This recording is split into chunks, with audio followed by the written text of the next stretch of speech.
Friends, আজকে একটি গুরুত্বপূর্ণ রোগ নিয়ে কথা বলবো। সেটি হচ্ছে আইবিএস বা ইরিটেবল বয়েল সিনড্রোম। এই রোগটির লক্ষণটি কি? এই রোগটি হচ্ছে এমন একটি রোগ যেটি হলে পেট ফাঁপা, গ্যাস, বদহজম, পেটে অজীর্ণতা, পেটে ব্যথা এবং মাঝে মাঝে পেটের ভিতরে অনেক বেশি পরিমাণে অস্বস্তি এবং উৎকণ্ঠা, এবং মাঝে মাঝে পেটের ভিতরে টালমাটাল, গোলযোগ সমস্যা, মাঝে মাঝে ডায়রিয়া বা পাতলা পায়খানা হয়, মাঝে মাঝে কোষ্ঠকাঠিন্য সমস্যা হয়। এরকম একটি রোগ। এই আইবিএস রোগ সম্পর্কে কিন্তু আমরা অনেকেরই অনেক ধারণা আছে, কিন্তু এটি সমাধানের জন্য ঘরোয়া উপায় যথেষ্ট। সেই গুরুত্বপূর্ণ বিষয় নিয়ে আজকের বিশেষ আলোচনা, তাই না কেটে সম্পূর্ণরূপে ভিডিওটি দেখবেন।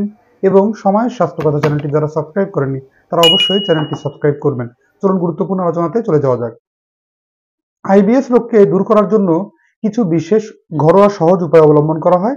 তার ভিতরে অন্যতম একটি উপায় হচ্ছে, এটিকে দূর করার জন্য আমরা একটি বিশেষ উপায় অবলম্বন করতে পারি। সেটি হচ্ছে ইসবগুলের ভুসি।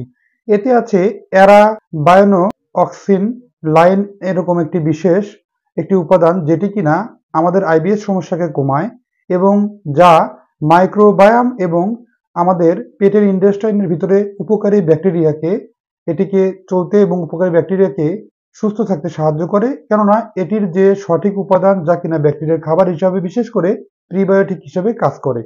এছাড়াও বেশ কিছু প্রোবায়োটিক সম্মিলিত বিশেষ কিছু খাবার আছে, যেমন টক দই, দুগ্ধজাত পণ্য, এরকম বিভিন্ন প্রকার খাবার আছে। এবং দুগ্ধজাত পণ্য ব্যতীত, অনেকের আছে দুগ্ধজাত খাবার খেলে অতিরিক্ত মাত্রায় বাড়ে।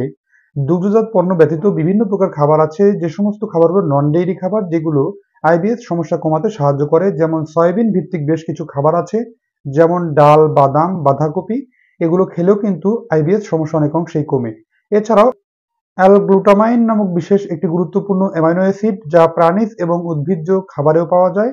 এবং এর ভিতরে আছে ডাল, বাঁধাকপি, এরকম বিভিন্ন প্রকার খাবার।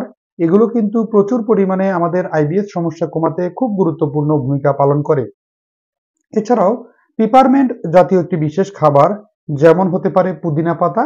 পুদিনা পাতা দিয়ে তৈরি করা বিভিন্ন প্রকার চা কিংবা বিভিন্ন রেমেডিস আছে, যে সমস্ত রেমেডিগুলো আমাদের আইবিএস সমস্যা কমাতে এবং পেটের বদহজম, পেটের ব্যথা, অজীর্ণতা সমস্যা কমাতে খুব কার্যকরী ও গুরুত্বপূর্ণ ভূমিকা পালন করে।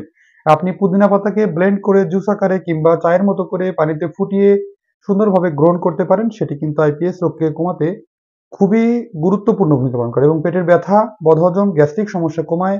একদম অল্প দিনের ভিতরে খুব ভালো একটি ফলাফল লুফে নিতে পারেন আপনি। স্থায়ী সমাধানটি এতেই আছে।